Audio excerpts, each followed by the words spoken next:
la Navidad?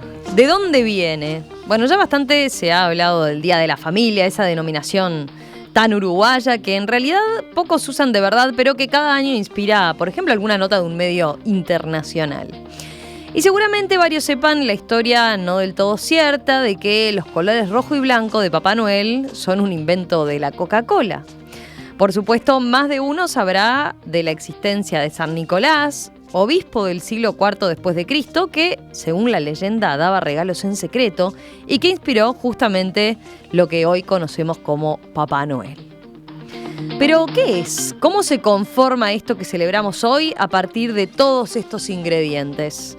Bueno, hoy en la mesa de filósofos, la Navidad, sus mitos, qué tiene de cristiano y qué no, y cómo se adapta a la cultura uruguaya todo esto que tiene su origen también y su cuestión religiosa en una sociedad justamente laica. Bueno, como siempre, estamos con Miguel Pastorino, doctor en filosofía, profesor de alta dedicación en el Instituto de Filosofía del Departamento de Humanidades de la Universidad Católica, coordinador de la Mesa de Filósofos. Miguel, ¿cómo estás? Buen día, bienvenido. Buen día, Romina. Un gusto estar como siempre. Otro conocido de la casa, Javier Massa, filósofo y magíster en comunicación, director del Departamento de Humanidades y Comunicación en la Universidad Católica. ¿Cómo anda, Javier? ¿Todo bien? Todo bien, buenos días para todos, para todas. Y se suma hoy Marcela Guerrero, que es historiadora con un posgrado en Humanidades y Cultura Cristiana. Marcela, un gusto recibirte. ¿Cómo estás? Hola, buenos días. Muy bien, un gusto para mí. Bueno, un saludo para ustedes y para toda la audiencia. Miguel, a ver, comencemos. Hoy es una mesa, digamos, interdisciplinaria con el agregado de, como decía recién, de Marcela como historiadora, ¿no? Arranquemos ahí, por la historia, si les parece, por los orígenes de la Navidad. Se la asocia al cristianismo, que se celebra, y que celebra obviamente, y que conmemora lo que es el nacimiento de Cristo, pero es sabido que la celebración en esta época del año precede al cristianismo, ¿no? ¿Podemos contar, a ver, a propósito de eso? Bueno, Javi lo veo con ganas de arrancar. Sí, dijo que sí. Sí, a ver, sí, seguro. A ver, lo que es interesante acá, primero tener en cuenta cuando empezamos a pensar en estas cosas, en los orígenes de estas celebraciones, es que son celebraciones que corresponden a digamos, que se alinean con celebraciones antiguas digamos, del calendario solar. Uh-huh. Estamos en esa línea, ¿no? A mí es una de las cosas que más me gusta de estas épocas, y es que cuando uno las piensa de esta manera, nos conectan con una profundidad histórica realmente importante. O sea, estamos hablando de mucho tiempo atrás, cuando nuestros antepasados empezaron a festejar estas épocas en torno a lo que pasaba con el ciclo solar, ¿sí? Uh-huh. Y para esto es muy importante tener en cuenta de que en estas latitudes nosotros estamos con el calendario cambiado, o sea, estamos con celebraciones que corresponden al calendario solar del hemisferio norte. O sea, heredamos o fuimos colonizados. Ese es para otra mesa, el debate, súper interesante, pero no entremos en ese hoy, ¿tá? Por las celebraciones del hemisferio norte. En ese terreno de celebraciones, estrictamente hablando, la celebración del día de Navidad corresponde a lo que se llamaba la Natividad o el Midwinter Uh-huh. en el hemisferio norte. Particularmente, esta era una celebración muy importante en el Imperio Romano, que es, aparentemente, de acuerdo a algunos filólogos acá, sobre todo Werner Jaeger, ¿no? Muestra de que probablemente en ese momento es donde la natividad, el midwinter romano, se fusiona con el nacimiento de Jesucristo, o en realidad con un festejo cristiano, porque la leyenda dice que mientras los romanos festejaban Midwinter, que era una celebración muy importante en el Imperio Romano, los cristianos proscriptos se mezclaban Uh-huh. entre los romanos para celebrar Navidad, que terminó adjudicándose a el nacimiento de Cristo, ¿no? A la fecha, a la conmemoración del nacimiento de Cristo. También es importante acá otra serie de celebraciones que están en la vuelta de otros pueblos que también andaban en la vuelta por ahí. Perdón, O sea, Miguel, por ejemplo, me quedé con una cosa ahí cuando decís la fiesta de los romanos como el Midwinter. Lo que celebraban, ¿qué era en realidad? ¿Cuál era el motivo? ¿Era como un gran festín gastronómico? ¿Celebraban qué? ¿La vida, la abundancia? ¿Qué celebraban? Bien, buenísimo. Festejaban justamente la mitad del invierno, el solsticio de invierno. Y el solsticio de invierno es muy importante porque de hecho marca justamente la mitad del tiempo en el que las cosas están muriendo y el comienzo de la otra mitad en donde las cosas comienzan a renacer en el Ajá. caso de la... Por eso este momento es una de las celebraciones más importantes en el año porque celebra esta idea de muerte y renacimiento, que es uno de los recintos simbólicos más importantes de la cultura, sobre todo a nivel, si se quiere, narrativo y de procesamiento de la experiencia. O sea, no en vano, a mí me encanta esto de la resiliencia simbólica, ¿no? De cómo el símbolo sigue resistiendo y Ujú. retransformándose a través de los años, a través de las épocas, a través de las religiones y a través de las culturas. Y estas siguen siendo épocas para la mayoría de las personas del mundo, cristianas, no cristianas, creyentes o no creyentes, de cierres, de balances, de repensar, bueno, ¿y cómo fue el año? ¿Cómo lo pienso? ¿Cómo me proyecto hacia el año que viene? ¿Cómo me proyecto hacia el futuro?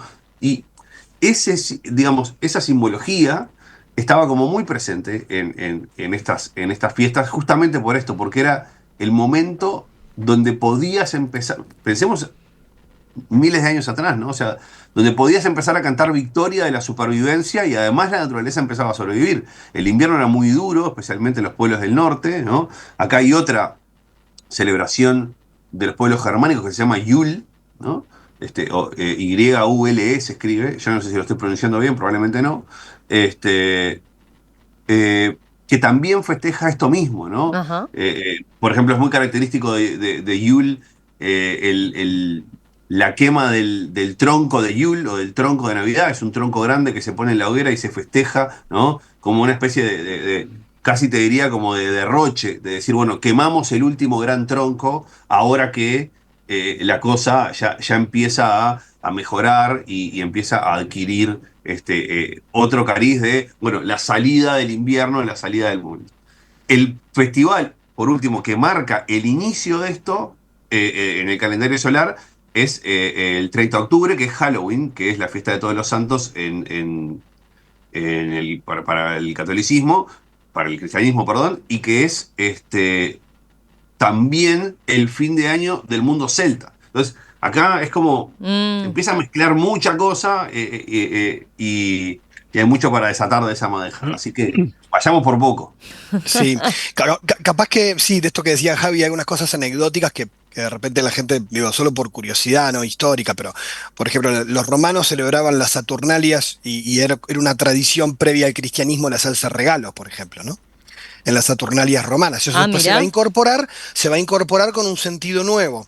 Era muy común también que después eso incluso el cristianismo le va a chocar porque era noche de mucha borrachera también. Entonces, y eso permaneció incluso hasta en la tradición anglosajona, que Estados Unidos, para hacerte saltos rápidos, en el siglo XIX, la convierten, esto no lo hizo Valle, lo hicieron los norteamericanos, en la fiesta de la familia, para que no fuera un desbunde las calles y la cosa estuviera un poco más controlada dentro del hogar, ¿no? Entonces, digamos, y entonces aparece como la fiesta de la familia en Estados Unidos también, ¿no? Que también con una tradición cristiana. Está el tema Eso del cuando árbol de dijiste, Miguel, Navidad, siglo ¿sí? XIX. Siglo XIX en Estados Unidos. Para, Pero, para ahí el- acotarla y que no fuera, porque antes era como esa fiesta de puertas abiertas, digamos, todos sí, con la comunidad, con exacto. la gente Eh, de la ciudad del Pago. Después también, como esto que dice Javi, había tradiciones que venían de los nórdicos también, que tienen que ver con meter el árbol verde dentro de la casa. Y esto llega hasta Estados Unidos con esa cosa de entrar a la casa con el árbol verdadero y sentir el olor del verde, del pino. O sea, hay toda una cuestión que viene como de atrás. Lo que sí es cierto que ahora podremos repasar, y más con la ayuda de Marcela, que ha hecho varios posgrados en historia del cristianismo, en cultura cristiana, historia de las religiones, de, bueno, cómo el cristianismo desde su sentido, desde su fe, desde su visión del mundo y de la vida, incorporó todas estas tradiciones y las resignificó, que eso es un poco lo que llega hasta nosotros, ¿no?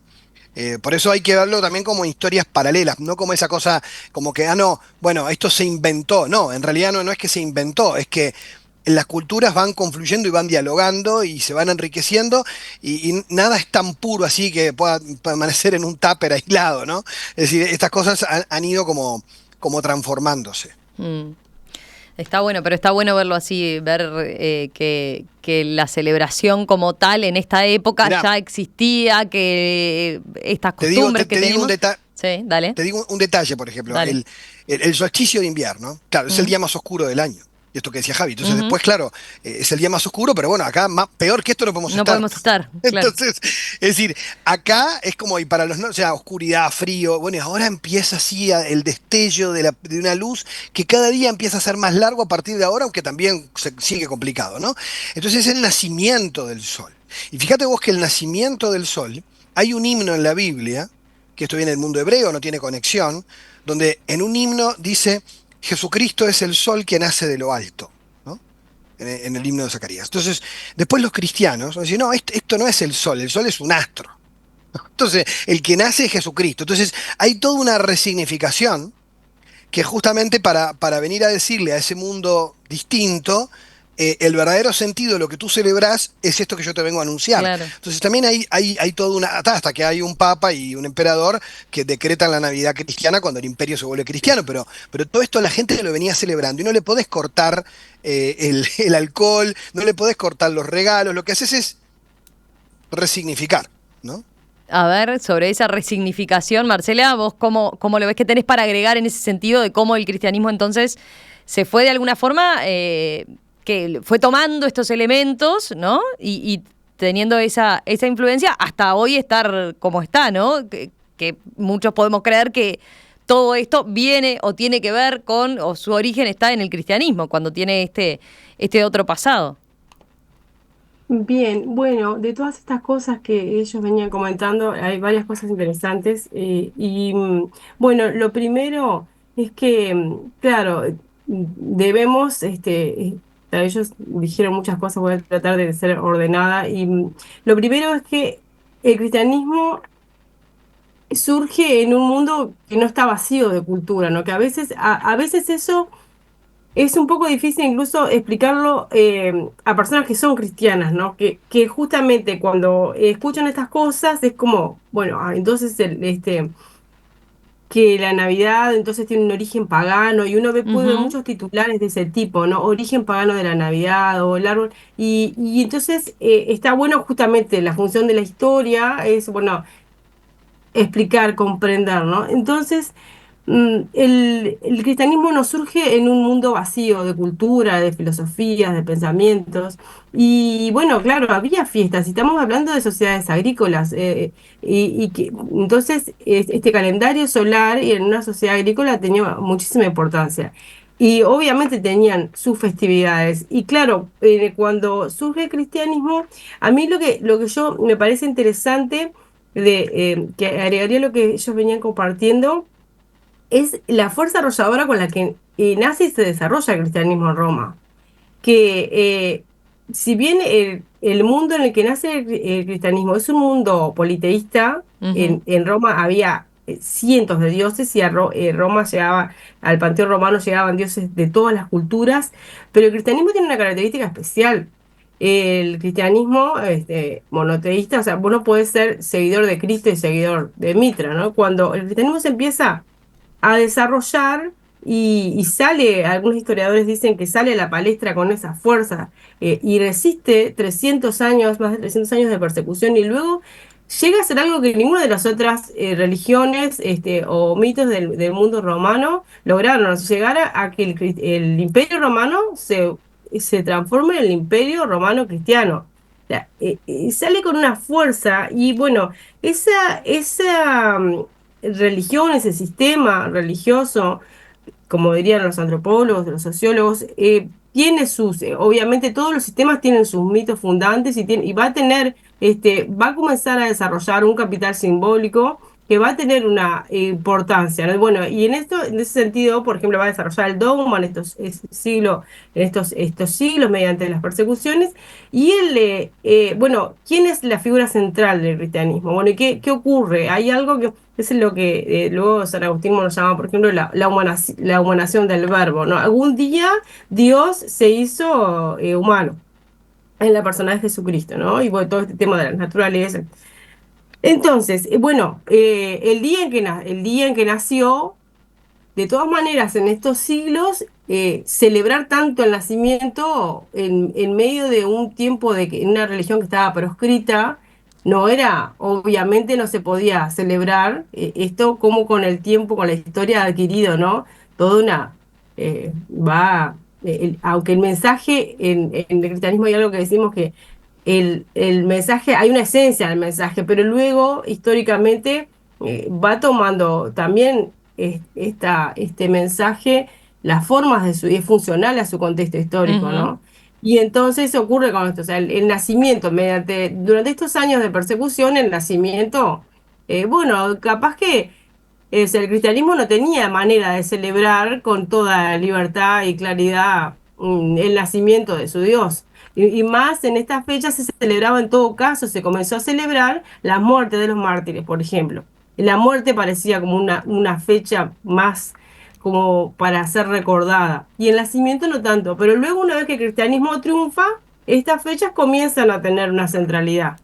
Y esto se da recién, o sea, es posible que hay algunos indicios que en el siglo II, siglo III, ya se recordara, pero las fechas son posteriores al siglo IV. Al Así que siglo bueno, cuarto, después Sí. del sí, siglo... ¿Qué ibas a sí, De decir, hecho, como Miguel? vos el siglo de hay, hay- consolidación del cristianismo a partir de Bien. ahí. hay un Ahí, detalle nomás, por ejemplo, perdón, de fecha, que la tradición más antigua de Oriente celebraba la Navidad el 6 de enero. Ajá. Mm. Y después aparece la del 25 de diciembre, que se va imponiendo, ¿Y ¿no? por qué? ¿Se Pero es sabe por interesante. qué el 25 de diciembre? Bueno, tiene que ver con esta por el cuestión midwinter. Por el, por Claro. el solsticio. de Claro. Claro. coincidir Ahí, con el ahí sol. para unir un poco, ¿no? Algunas cuestiones. eh, yo creo que esta no es la fiesta más importante del cristianismo. Frente a lo que en el calendario festivo cristiano, esta fiesta no es la más importante, no es la más ¿Significativa? significativa. Gracias, Romina. Que La, vos la- decís la es Semana fiesta, Santa. la fiesta más significativa es Pascua, de Claro. Resurrección, ¿no? O Ujú. sea, esa es la fiesta más significativa en el calendario cristiano. Y acá Marcela Miguel lo pone a explicar mejor que yo. Sin embargo, el por qué.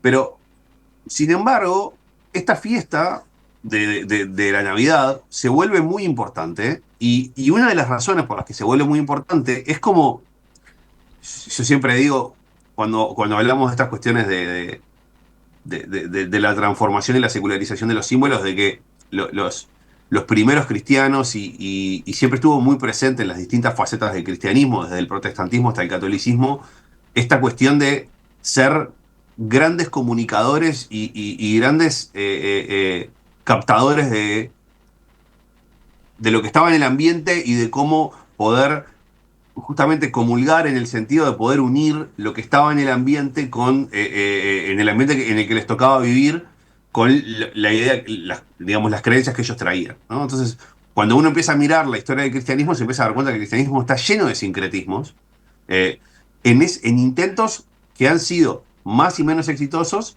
del cristianismo de justamente conectar con esas otras culturas. Por ejemplo, la tradición de las procesiones es un sincretismo que incorpora el cristianismo cuando llega a América y ve que los incas sacaban las momias de sus antepasados a venerarlas por las plazas y los curas de América empiezan a sacar los santos, ¿no? Para unirse a esa celebración que ya estaba ocurriendo. Ujú. Esos actos sincréticos, espontáneos, son muy importantes para entender estas cosas que sucedían.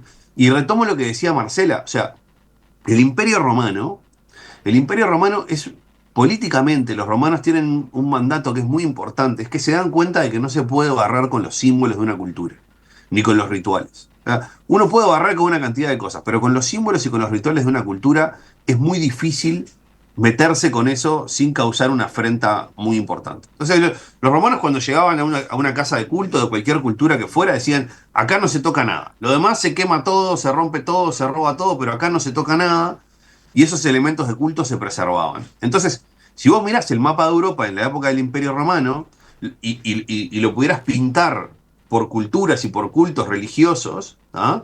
Y rituales, Ujú. te vas a dar cuenta de que es un mapa súper colorido con una cantidad de ritos distintos, ¿no? Desde lo germánico, lo anglosajón, lo celta, lo propiamente lo romano más pagano, y el cristianismo empieza a entrar ahí, y lejos de barrer con, siguiendo esta política muy romana, ¿no? Acordémonos que son los emperadores romanos los que declaran al cristianismo como la religión oficial del imperio, siguiendo esta política muy romana, empiezan a encontrar lugares como para empastarse y para engancharse con otras celebraciones.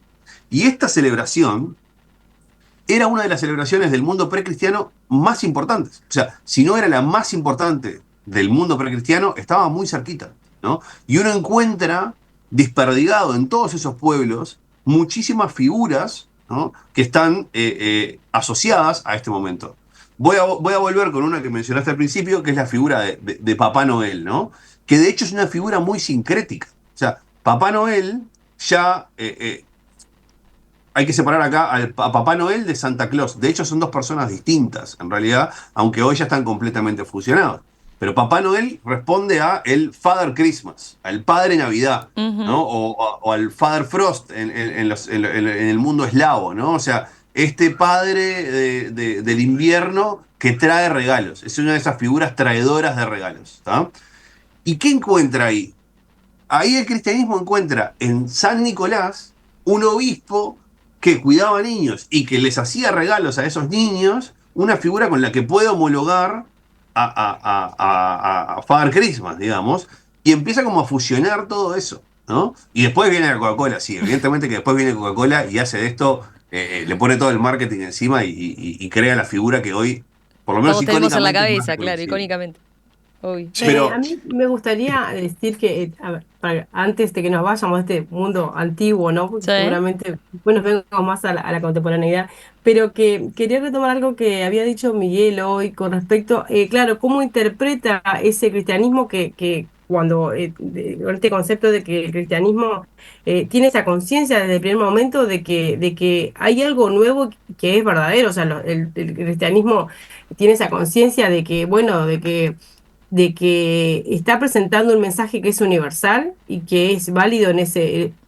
hay que ver que la característica del cristianismo con respecto a estas otras religiones que operaban en el mundo romano, el cristianismo tiene un mensaje que es integral, que es para todos, que es universal, la universalidad del mensaje cristiano y que ellos le van a adjudicar, claro, ellos decían, el Sol Invictus, que era común en el mundo romano, ellos dicen, no, a ver, ellos tienen la conciencia de que el mundo está preparado, que está culturalmente preparado para esta introducción de este mensaje. Y bueno, así se ha interpretado a través de la historia también de este mensaje cristiano. Y la interpretación que ellos hacen del Sol Invictus es que el Sol Invictus verdadero es Jesucristo, es Jesús. Entonces ellos, pues claro, hay muchos textos en el Antiguo Testamento, hay un texto también en el último libro del Antiguo Testamento, en el libro de Malaquías, que termina diciendo, por ejemplo, a ustedes que temen su nombre, nacerá el sol de justicia, y en sus alas traerá salvación.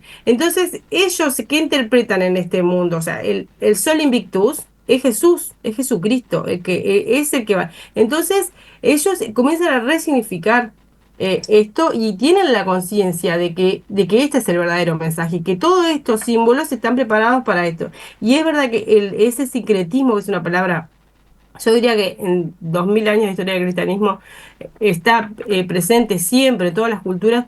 El cristianismo, bueno, utiliza como estrategia esto, resignificar aquello, ¿no? Que en ese mundo, claro, ¿cómo haces? Si hay mucha gente que se convierte al cristianismo, no puedes eliminar por decreto. Si, Ujú. Sí, el es sentir, sí, costumbres. perdón, hay No, una una cosa ahí que, cortita, dale. perdón, bien cortita, Miguel, sobre todo porque en un país secular como el nuestro, en un país laico como el nuestro, eh, hay veces que abunda como la idea si se quiere, como de la iglesia inquisicional del medioevo, ¿no? Como esa cosa de la imposición del credo y de la idea frente a otras personas, ¿no? Que en realidad hay que revisarla mucho porque esa iglesia inquisicional en realidad está peleando más contra los propios cristianos que contra otros pueblos. O sea, hay que armar esa historia en otra mesa, si se quiere. Pero es bien interesante que lo que se contrapone a esa idea en este cristianismo primitivo es la idea de un cristianismo muy, hoy diríamos, de una mentalidad muy abierta y de una consideración de la diversidad importantísima. Para Ajá. mí, en esto, el mejor ejemplo es Santo Tomás de Aquino. Santo Tomás de Aquino es católico, es cristiano, es creyente profundamente. Sin embargo, le dedica su vida al estudio de las obras de Aristóteles, quien él sabía, si se quiere por fe, que era un pagano y que por lo tanto creía en otros dioses en los que él no creía. Y sin embargo, Santo Tomás de Aquino no deja por ello de reconocer de que esta es la mente más brillante que ha existido en la humanidad, y por lo tanto, más allá de que nosotros estemos en otros credos, yo lo voy a seguir leyendo porque si la verdad es una, dice Santo Tomás, entonces él llegó por un camino que no es el mío, pero yo voy a tratar de recorrer también ese camino, mezclándolo con el mío para llegar a esa verdad. Esa apertura realmente a una diversidad radical, yo creo que cuando uno mira el cristianismo primitivo y ve cómo pasaban estas cosas, uno dice, esto no pasa tanto hoy. O Ujú. sea, esta apertura a la diversidad radical hoy es más bien rara. O sea, hoy vemos aperturas a la... Yo a veces digo esto también en debates, si se quieren, más políticos, pero hoy vemos la apertura a las diversidades que me caen bien y a las diversidades radicales, más bien tendemos a Mm. anularlas, ¿no? En términos muy generales, ¿sí? Sí. Miguel, Bueno, querías decir. varias Sí. cosas que tomé apuntes, trataré de ser breve con tres pinceladas de cosas distintas, que de algún modo pretendo complementar cosas que dijo Marcela y Javi. La primera, retomar el concepto de sincretismo. Se usa mucho, pero en el cristianismo hay que diferenciar sincretismo de síntesis. Cuando una A religión es ver. sincrética, Ujú. cuando una religión es sincrética, amalgama elementos de diferentes tradiciones sin lograr una coherencia final. O sea, pueden convivir cosas que sean directamente incompatibles. Ujú. Entonces yo creo en la reencarnación, que es incompatible con la resurrección, pero las creo a la vez y no me hago ningún problema. Eso le pasa muchas veces a la iglesia cuando en el mundo indígena trata de evangelizar, hace una evangelización superficial y las personas conviven a Jesucristo con sus otros dioses y ahí es una especie de... El sincretismo, que no tiene nada de negativo, pero dicho más claramente es como un poco más entrevero, digamos. En cambio, en la síntesis, que es un poco el esfuerzo que el cristianismo ha hecho históricamente, siempre, Javi lo decía con Santo Tomás de Aquino, pero podríamos decirlo con la iglesia, cuando los teólogos lo hacen con Freud, con Nietzsche, o sea, cuando la iglesia en la antigüedad toma elementos que le vienen de otras fuentes, pero las adapta, digamos, a su coherencia interna, es decir, no cambia la verdad creída. O sea, Jesucristo es Dios para los cristianos y hombre desde el comienzo hasta hoy, eso no cambió. O sea, la fe en la resurrección no cambia. Otra cosa es cómo vos la expresás en cada cultura. Cómo vos la expresás, porque luego no vas a expresar el luto en China con el color negro, sino que lo haces con blanco. Bueno, te adaptás los colores litúrgicos de la iglesia en otro contexto cultural, pero no cambia, y esto es muy importante, no cambia el núcleo de la fe. O sea, en esto el cristianismo se podría hacer un análisis interesante histórico de cómo ha sido siempre un esfuerzo de síntesis, de que aunque tome elementos que vienen prestados de otro lugar, los tiene que resignificar, ¿no? O sea, no los toma tal cual están. ¿Mm? Eso es una cosa importante, que lo ha hecho tan particular y algunos que lo critican y dicen, bueno, tal vez eso le ha permitido también sobrevivir tantos siglos Ujú. respecto de otras religiones que no han tenido esa adaptación, pero tampoco es que se van cambiando su doctrina. Es muy interesante ver esta distinción. El otro elemento...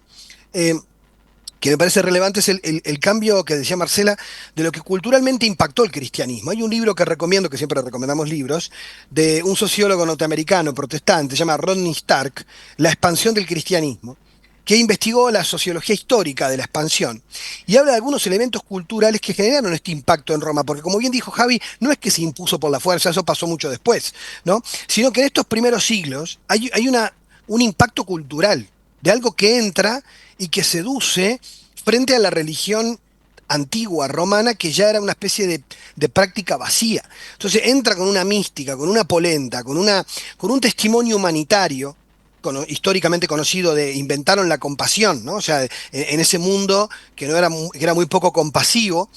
Y entonces, claramente en esa tendencia, em, lo que hay que pensar es, bueno, ¿qué es lo que hace? En primer lugar, la mujer es una novedad total en el cristianismo porque está estudiado por Rodney Stark. La mujer logra tener un nivel de igualdad cultural con el hombre en el mundo cristiano que no había en la cultura circundante. Y de hecho está estudiado que los cristianos no mataban a sus hijas mujeres como sí hacían los romanos, y eso generó que la mayoría de las mujeres fueran cristianas después. Y entonces vos te casabas con una cristiana. Eso Stark lo estudia en número y era muy baja la población femenina. Había una visión de la mujer distinta que hoy a uno les pueden parecer raro decir esto del cristianismo, porque el patriarcado es un invento más romano y griego y el cristianismo rompió con esto. Después, con el pasar de los siglos, asimiló bastante del patriarcado y del machismo de esas culturas, digamos, pero hay que ser. Después, el tema con el trato de los enfermos, la compasión, que fue una novedad también absoluta. Los cristianos convertían a los enfermos que cuidaban porque sus familias romanas los abandonaban. Todo esto Stark lo muestra porque, como para decir, no es un tema solo de que la iglesia predicaba con una polenta bárbara. Todo muy bien con la retórica cristiana. Aquí había un impacto cultural, humanitario, que fue una novedad absoluta. Y para cerrarte, el otro aspecto es el sentido que Marcela trajo, y es el cristianismo es una novedad absoluta en tanto que Dios se hace vulnerable. En las religiones de la época, un Dios que se haga ser humano, que se haga bebé, Claro. lo que pone es la fragilidad delante. Y eso llega hasta nuestros días, cuando la Navidad es un tiempo donde nos conectamos con lo que es más frágil, con lo más vulnerable, a su vez como signo de lo más hermoso, ¿no?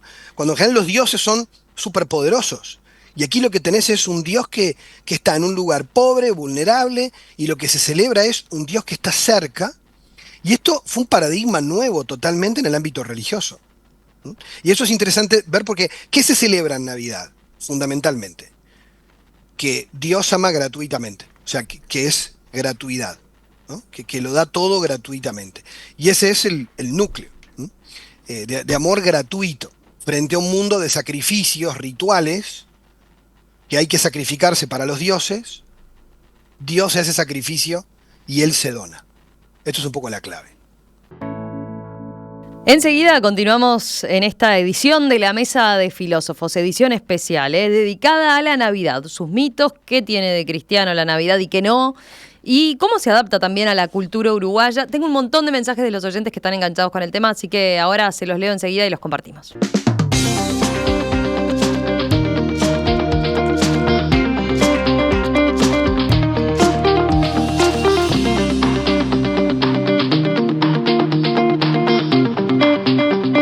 ¿Qué es la Navidad? ¿De dónde viene?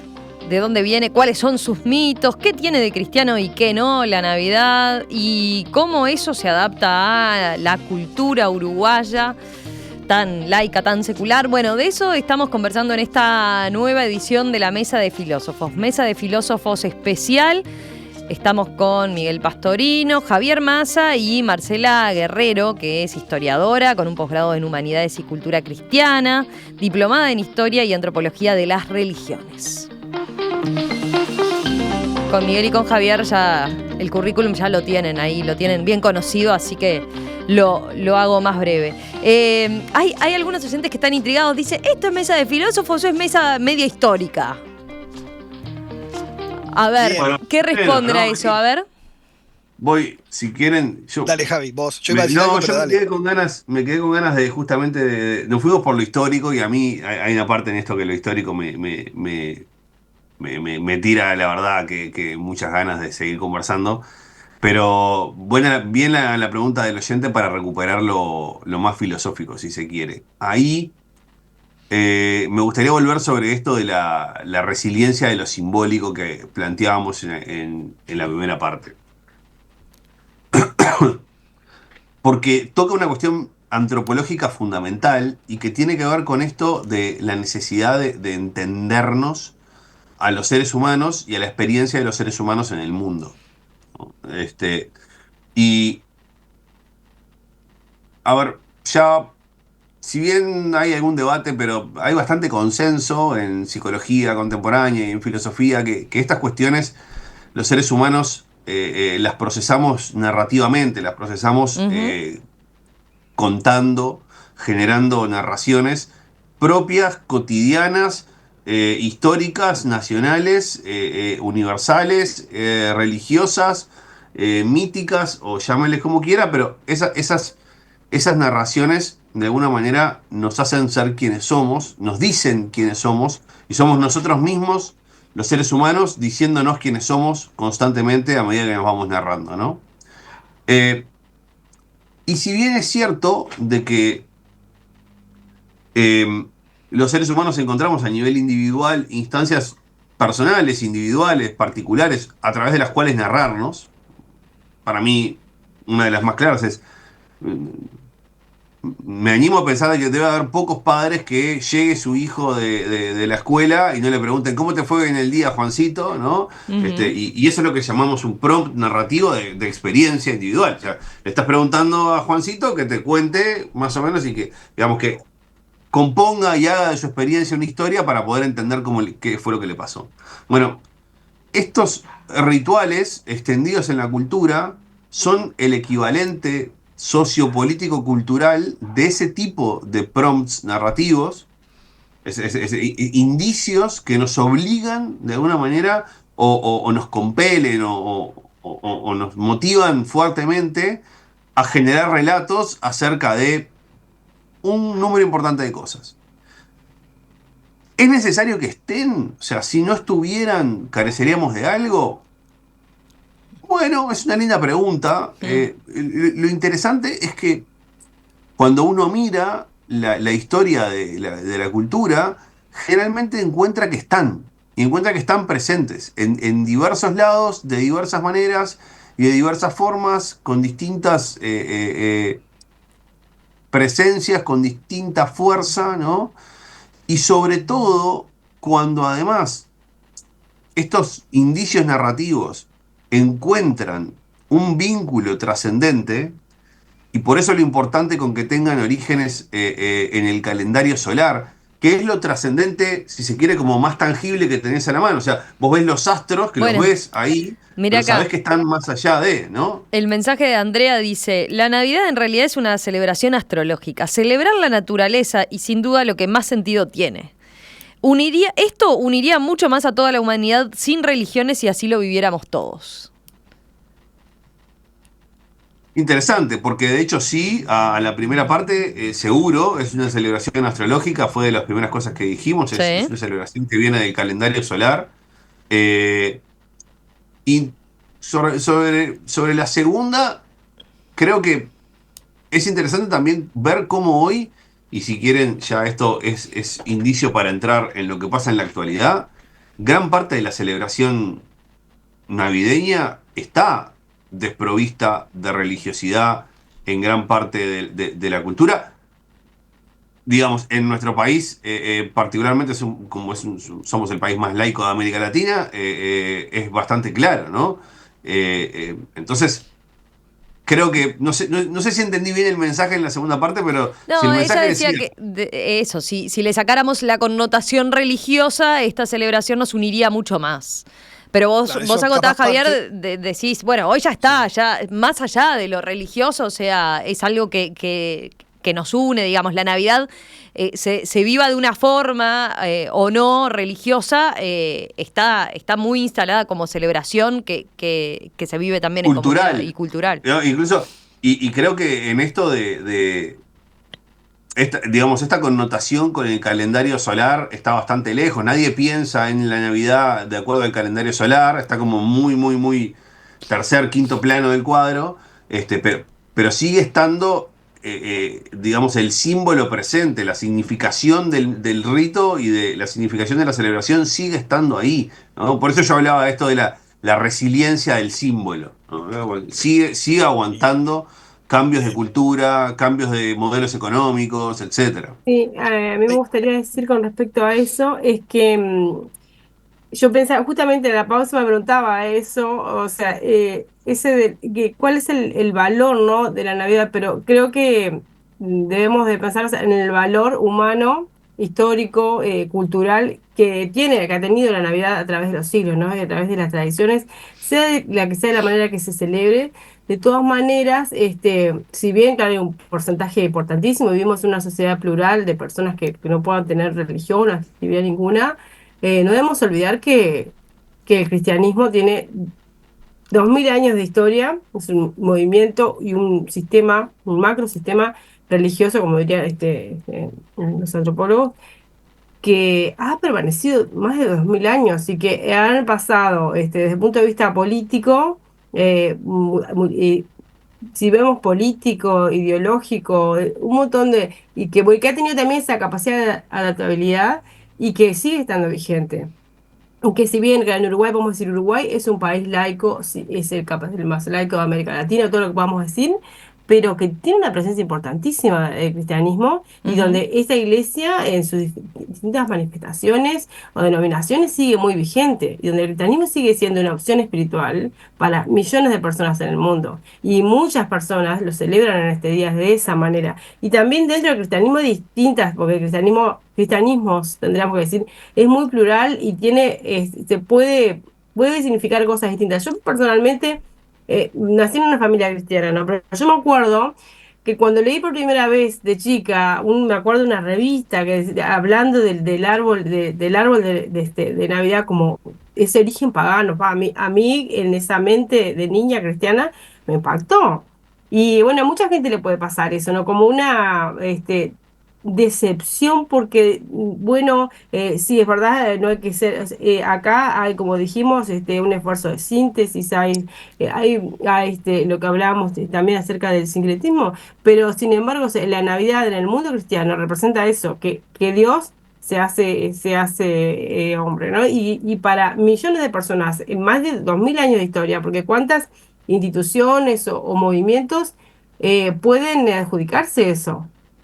Hay que trascender 2000 años en la Ujú. historia y pasar distintos tipos de gobierno, formas de gobierno, sistemas, ideologías y a su vez estar presente y vigente con esa capacidad de adaptación y seguir teniendo esta capacidad. Y hoy en día en este Uruguay laico, para muchas personas y para el cristianismo que está vigente en nuestro país también, sigue siendo una opción importante. Y de otras maneras también para los que no son cristianos, la Navidad también tiene una simbología muy especial. ¿Cuántos tienen recuerdos o historias que adjudican a su historia familiar de la Navidad? Entonces, hay un valor humano y familiar también en la Navidad que creo que está bueno Sí. reivindicarlo. Yo me hacía esta pregunta, o sea, bueno, no podemos hacer pero ¿qué sería el mundo sin la Navidad? O sea, es una fiesta importante. Si pensamos en el movimiento, aunque hoy vivimos la Navidad capaz se celebra y vivimos en una sociedad de consumo, eh, veamos el movimiento que hay hoy. Bueno, Seguramente en todas las casas del Uruguay, mm, este Uruguay laico, algo se va a celebrar hoy. Creo sí, que, Sí. sí, sí, sí, o sin sea, duda. entonces, eso me Pero Por parece eso, que, ahí Marcela a ver, sí, introduce el estamos, otro factor, ¿no? De lo sí. que, a ver, ¿en qué momento a la Navidad le ganó más el marketing y el consumismo, ¿no? O lo asociamos y empezó a estar más vinculado a este. Mira, les leo este mensaje de Eduardo, que nos escribe desde Chicago. Dice, les cuento que acá en Estados Unidos la Navidad es un desastre. Si bien se cumplen los rituales y las familias se juntan, todo está bajo un comercialismo total. Todo dominado por el consumo y la publicidad estimulando las compras de regalos que nadie necesita. Todo además con tarjetas y envoltorios cada año más sofisticados. Espero que esta deformación tenga frenos en Uruguay, dice él. Sí, había un sociólogo uruguayo que había que escrito una carta una vez que era que el consumismo no nos consuma, ¿no? La titulaba. Eh, y mirá, a mí una de las cosas que retomando lo que dice Marcela y lo del mensaje anterior sobre lo que nos une, y también hay un prejuicio de que la religión divide. Históricamente ha generado conflictos, pero también ha generado cosas muy buenas y ha unido a la humanidad en muchos temas. Yo creo que eso también tiene como su lado importante, que de hecho en un Uruguay con una cultura mucho más secularizada que el resto del continente y que muchos países del mundo, las personas vivimos la Navidad, los cristianos y los no cristianos, de manera donde hay muchos sentimientos que vienen de esa tradición, pero que han sido secularizados y se viven como, bueno, reunirse en torno a la familia, como el celebrar, bueno, la gente se pone un poco nostálgica, a nadie le gusta pasarlo solo. Hay muchas obras de solidaridad que nacen de la cultura cristiana y mucha gente que no es cristiana en estos días le lleva comida a gente que está sola, va a visitar enfermos. O sea, hay una tradición de la compasión en la Navidad, que creo que está bueno ver que esos valores que nacen en el cristianismo se secularizan y siguen vigentes en Ujú. las vivencias de la Navidad de personas no creyentes, como también muchos de sus rituales. Lo que sí me parece un problema, y acá yo sí diría que la antítesis no es entre creyentes y laicos, sino entre hiperconsumo y un poco de austeridad. Entonces yo creo que hoy la división podría estar ahí, porque yo creo que lo que sucede con el consumo es que termina liquidando el sentido de la celebración y de hecho se genera casi que en algunos aspectos el- una suerte como de paradojas permanentes en cuanto a lo vivencial, porque vos decís noche de paz y pila de gente desquiciada, ni se les ocurra, ya lo habrán hecho, ¿no? Pero si uno va de compras el viernes, ¿no? En la Sí. previa o no sé qué, De es un paz tiene desquicio. poco. Los accidentes de tránsito, Ujú. o sea, parecería como que el mundo se acelera, eh, pero no en un clima festivo que sí lo hay de repente cuando ya llega la hora, pero que todo esto también está impulsado por una lógica consumista. Lo decíamos hoy, yo lo decía fuera de aire, que a mí me llamó la atención hace unos años ver cómo la fiesta de Navidad, que es el 25 de diciembre, el árbol de Navidad se arma el 8 de diciembre, que es una fiesta mariana tradicional, la iglesia arma ahí el árbol, y sobre todo se empieza a festejar la previa, la preparación en el Adviento, que son 4 semanas antes de la Navidad, estamos hablando de fines de noviembre. Sin embargo, ya nosotros vemos que termina Halloween y te arman los árboles de Navidad en los comercios, porque bueno, es como salimos de una y hay que ya estimular la que viene, ¿no? También porque cuando los rituales, esto que hablaba hoy Javi, los rituales carecen de sentido, tenés que resignificarlos con otra cosa o tenés que crear nuevos rituales. Hay un montón de rituales laicos, seculares, donde la gente dice, bueno, es Navidad, vamos a brindar de esta manera y se inventan nuevas formas de hacer cosas, porque hay que llenar eso de sentido y entonces o resignifico el símbolo anterior y entonces le damos un nuevo sentido a los regalos, un nuevo sentido o tengo que inventar un nuevo símbolo o un nuevo ritual, pasa en Pascua también, que aparecen cosas raras y nuevas, porque tenemos que darle un sentido nuevo. De todas maneras, creo sí, con lo que compartía este oyente que está en Chicago, Mm. creo que es un desafío social importante, sobre todo para quienes creyentes o no quieren mantener ciertos valores donde lo importante sea lo gratuito, ¿no? Lo gratuito que es el amor, el vínculo, el estar con el otro. Bueno, no es que no haya que comprar regalos, el tema es en qué convierto el regalo, ¿no? No, De hecho, ahí, sí, no, solo para pelearle un poco a Miguel nomás, que ya tenemos bastante costumbre, así que sí, eso no es Dale. problema. A ver, y sin ser ingenuo en el siguiente comentario, donde obviamente soy plenamente consciente que hay un aparato de marketing, hay un aparato digamos, capitalista orientado a la circulación del capital, a la venta de bienes y servicios, etcétera, etcétera. O sea, no. Porque el comentario que voy a hacer ahora después puede sonar bastante ingenuo sin este disclaimer al principio, digamos.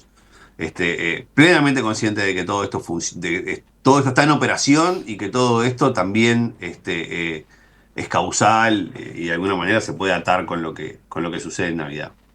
Sin embargo, yo creo que también hay una lectura acá un poco menos crítica, si se quiere un poco menos pesimista con el espíritu social, y es que si vivimos en una sociedad capitalista, asumimos que estamos viviendo en una sociedad capitalista y acordamos de que el mundo en el que vivimos se rige por la lógica del capital, etcétera, etcétera, es bastante de esperar que en una etapa de celebración cultural como esta, los individuos en la cultura busquen ofrecerle al rito lo mejor que tienen en esa cultura.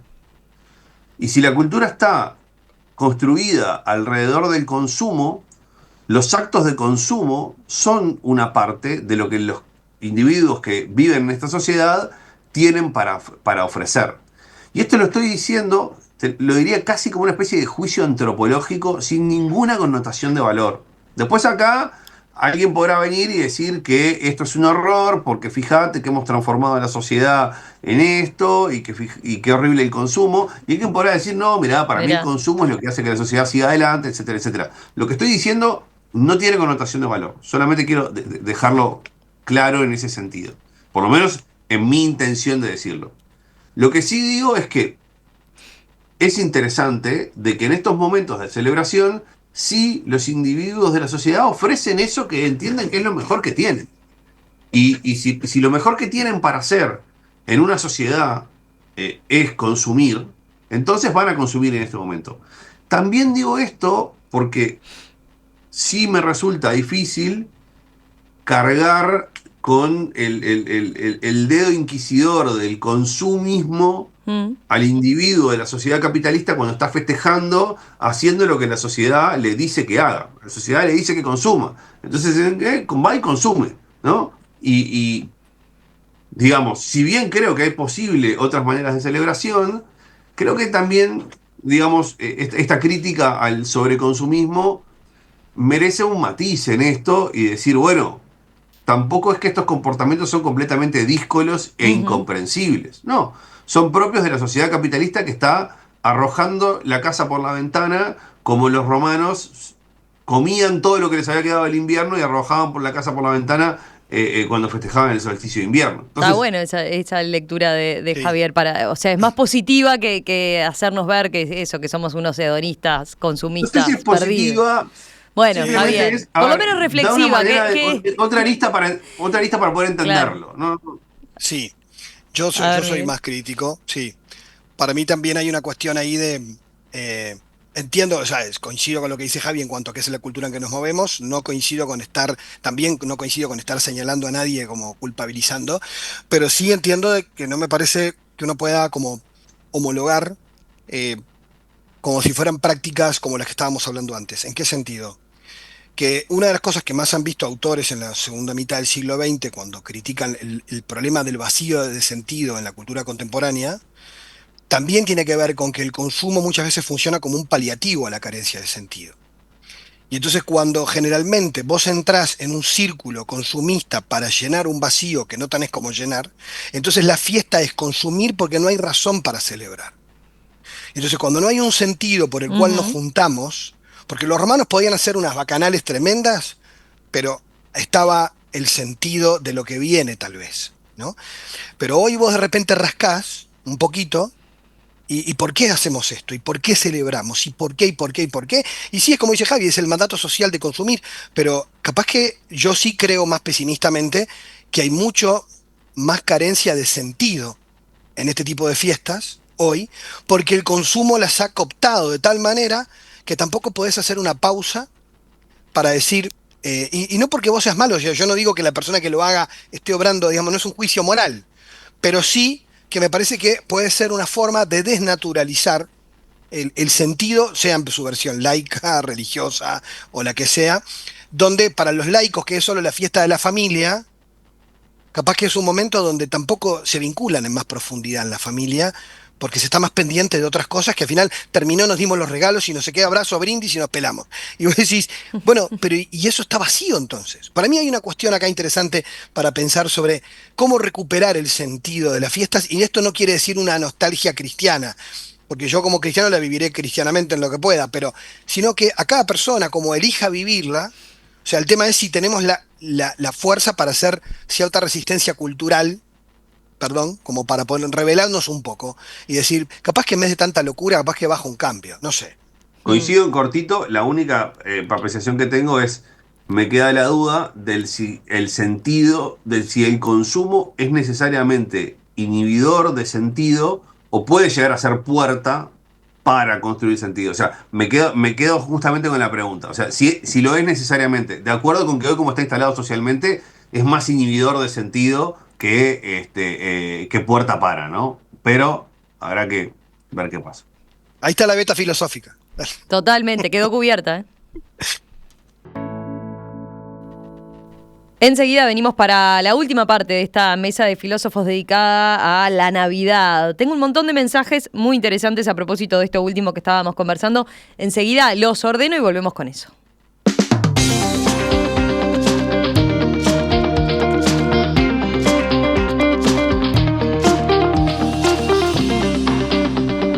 Seguimos en esta mesa de filósofos hablando hoy de la Navidad. ¿Qué es la Navidad? ¿De dónde viene? Sus mitos, el cristianismo y cómo se relaciona la Navidad con el cristianismo, qué toma de lo que son otras culturas. ¿Por qué la Navidad trasciende lo religioso o no? Y el sentido, sobre todo, de la Navidad es lo que estábamos hablando en esta última parte, ¿no? En donde el consumismo había entrado, ¿no? Y ahí estaba esa discusión que había quedado instalada en, bueno, ¿es tan negativo la visión del consumismo? Miren, a partir de lo que decía Javier, ¿no? De si hay que ir con el dedo así acusador o cómo tenemos que pararnos y ver o reflexionar a propósito de esto que nos pasa, de entrar en esta lógica del consumo. Voy con un par de mensajes, por lo menos para seguir apuntando sobre todo a cómo lo vivimos también los uruguayos. Dice Martín: ¿la laicidad no nos conduce a un punto de vacío de contenido y con ello al predominio del consumo y los sentimientos de tristeza y sufrimiento en estas fechas? Después, Lili dice: creo que los uruguayos somos laicos a nuestra manera, porque en realidad tenemos muy presente en nuestra idiosincrasia los valores cristianos. Tal vez no seamos practicantes de credos, pero en el fondo somos mucho más religiosos de lo que confesamos ser. A ver, ¿tienen algún comentario por ahí? Bueno, voy por acá. Bien, para empezar por el tema de la laicidad, y ya nos metemos tendríamos que empezar otro programa. Otra mesa, Pero sí. claro, depende del concepto de laicidad que usemos, ¿no? Ya sabemos que este es un tema, ahí es muy complejo, pero que, a ver, más allá yo no creo, no creo que la laicidad nos conduzca a un vacío de contenido o de sentido. Creo que no, que claro, que tendríamos que, para empezar a analizar los distintos conceptos de laicidad, pero que de ninguna manera, porque laicidad es un concepto muy amplio que puede incluir a todos. O sea, Ujú. entonces, no creo que nos conduzca en ese sentido a un vacío de sentido y de contenido.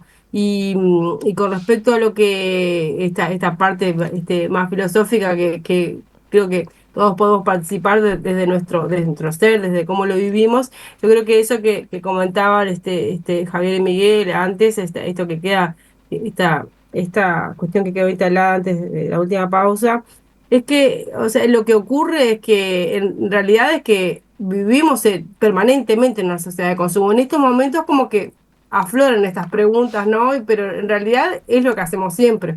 Y esto de que eh, es como que no solamente no ocurre solo con la Navidad, ocurren con otras cosas. Lo que pasa es que la Navidad de tener, bueno, esta tradición de celebración así, termina como siendo como una de las capas que en donde vemos más eso, pero es como lo que ocurre con la sociedad, esto de esta, como, yo no sé si llamarla como, como una carencia de profundidad, así de decir, a ver, vivir, y que creo que la gente se da cuenta y lo decimos y lo criticamos, pero es que es muy difícil salirse.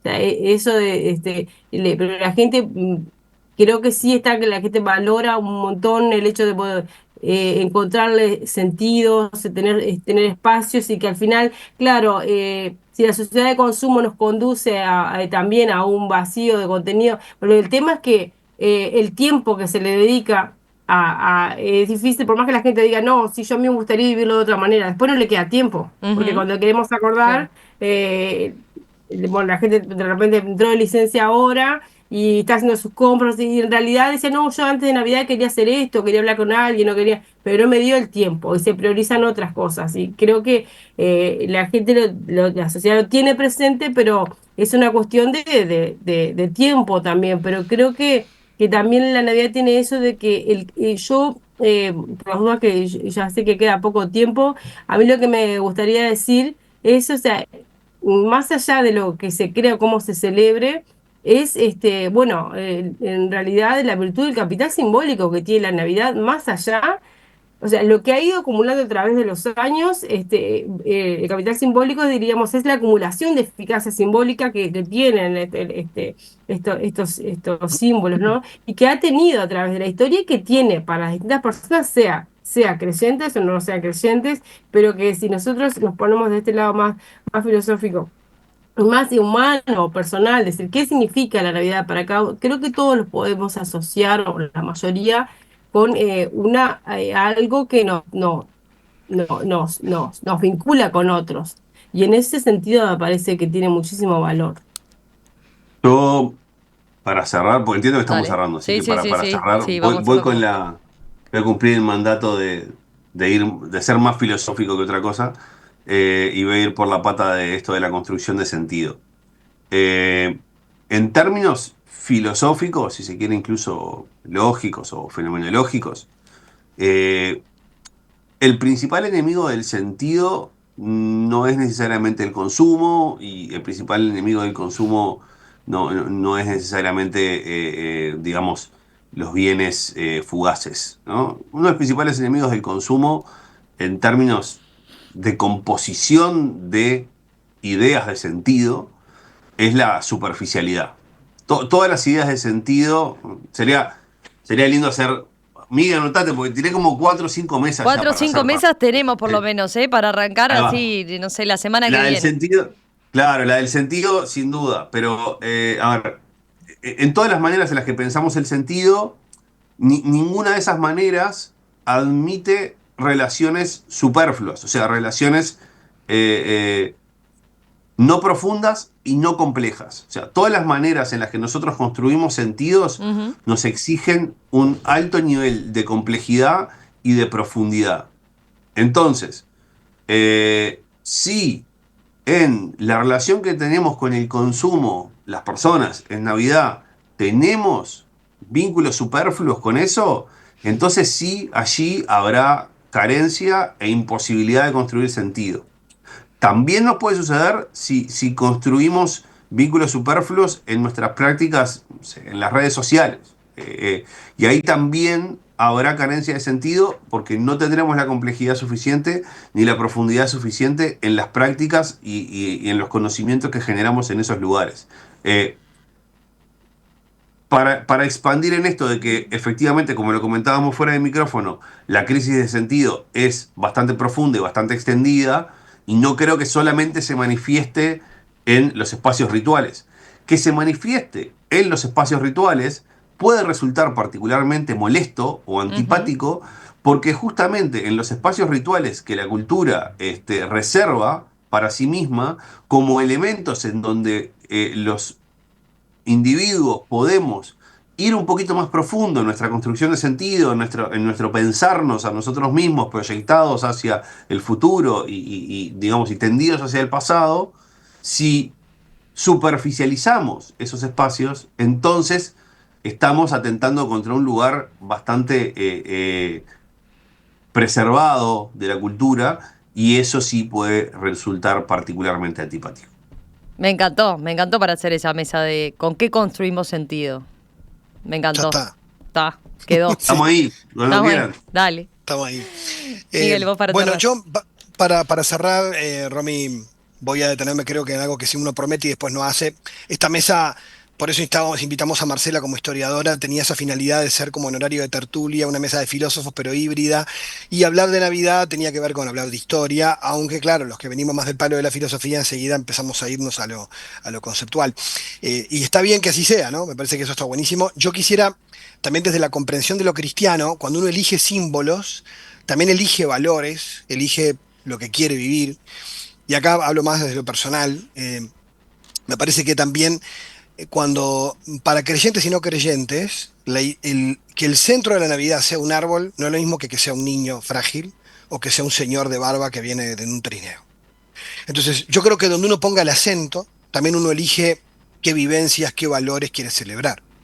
A mí, por ejemplo, siempre me parece que mucho de la ternura, de la vulnerabilidad, del sentirnos acompañados de la Navidad tiene que ver que el núcleo, el mensaje cristiano, crea la gente en Dios o no, es que el mensaje, de hecho, la idea, el concepto bíblico es Dios es el Emanuel, Dios con nosotros, es no estás solo. Ese es el mensaje de Navidad. O sea, Jesús para los cristianos no es un profeta que trata de arañar el universo a ver si encontramos algo en el más allá, sino que evangelio quiere decir buena noticia. La buena noticia es que del otro lado alguien vino para decirnos no están solos. Ese es el núcleo. Para los cristianos. Pero uno podría decir, bueno, pero tanta gente se queja de la soledad en la Navidad y que esto es un tema, a mí me parece que es interesante que el valor de recuperar, por ejemplo, el que aunque celebremos solos, poder descubrir de diversas maneras en qué sentido no estamos solos y qué experiencias de amor nos han acompañado, nos acompañan en nuestros recuerdos, en nuestra historia, en nuestra proyección, en lo que somos, creo que es algo que humaniza mucho. Y justamente lo que está detrás es un Dios que se hace hombre. O sea, yo por ejemplo me pregunto como valor, el tema de cómo humanizamos mejor la Navidad o cómo la deshumanizamos, ¿no? O sea, ¿qué la hace más humana? ¿Dónde pongo el acento? Bueno, para mí, un niño, y para los que somos papás esto irrumpe, ¿no? Un niño te descoloca, te descentra, saca lo mejor de vos y también te rompe todos los esquemas. Entonces, a veces que también dejarse sorprender, porque a veces si no las fiestas del consumo son muy poco predecibles, ¿no? Y también la fiesta tiene eso de sorpresa, ¿no? De lo nuevo, de la apertura a lo distinto, a dejar un espacio para la gratuidad, que es juntarme con un amigo y hablar de lo que no pensaba hablar. Es encontrarme con aquello que es promesa y no todo ya cocinado, ¿no? Entonces, me parece que más allá de cómo cada uno la viva, generar espacio para la novedad, para conectar con lo que cada uno considere que es lo mejor de lo humano. A veces el símbolo de un niño frágil eh, también creo que te conecta con eso que a veces saca lo mejor de nosotros, porque el mito del hombre liberal ¿no?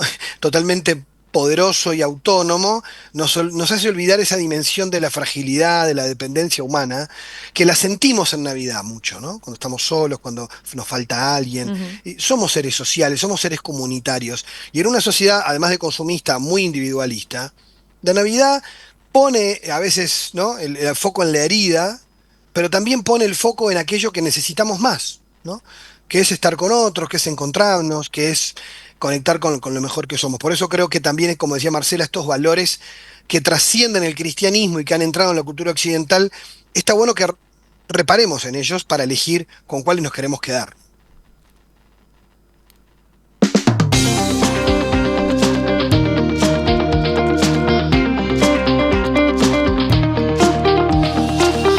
Marcela Guerrero, Javier Massa, Miguel Pastorino, muchísimas gracias, ¿eh? Un abrazo grande a los tres. La verdad que fue un placer, ¿eh? Y muchos comentarios nos tuvieron muy enganchados. La verdad que la picaron y por lo visto generó mucho interés, mucho espacio de reflexión, de pausa también, para entonces estar acorde con lo que decían, ¿no? Esta fecha y lo que nos hace pensar o con lo que nos hace estar. Así que gracias, gracias a los tres, muy feliz Navidad y bueno, nos reencontramos prontito. Quedaste con varios deberes, Miguel. Dale, muchas gracias. Gracias. Un abrazo. Un abrazo, Hasta luego. gracias Marcela, Hasta un luego. abrazo Javier.